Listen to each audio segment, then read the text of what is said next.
সবাইকে জানাচ্ছি দীপাবলির শুভেচ্ছা এবং অভিনন্দন। যে মেসেজটুকু দেওয়ার জন্য এই ছোট্ট ভিডিওটি করছি সেটা আপনারা জানেন অনেকেই, দীপাবলির দিনেই সবচেয়ে বেশি আতশবাজি ফাটানো হয়। শব্দ দূষণ যাকে বলে, সোজা বাংলায় এটাকে বলে শব্দ দূষণ, এবং এইটা আসলে আমি মোটেও পছন্দ করি না।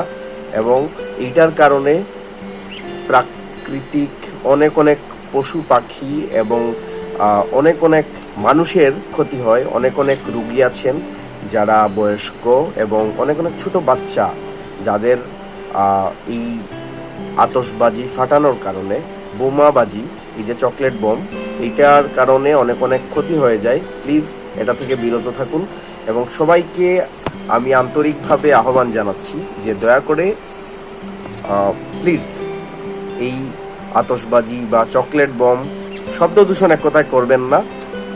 অনেক অনেক আলো জ্বালান। দীপাবলির মূল উদ্দেশ্যই হচ্ছে নিজের মনকে, মনের অন্ধকারকে দূর করা, মনকে আলোকিত করা।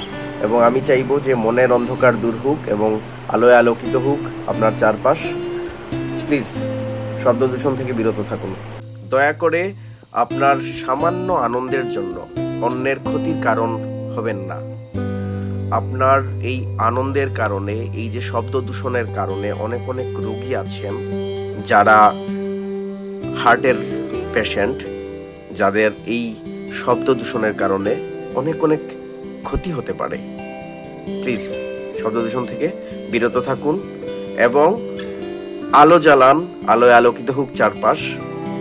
দয়া করে শব্দ দূষণ করবেন না। গত বছর কিন্তু অনেক অনেক পাখি শব্দ দূষণের কারণে মারা গেছে। এই দিকটা একটু ভেবে দেখুন।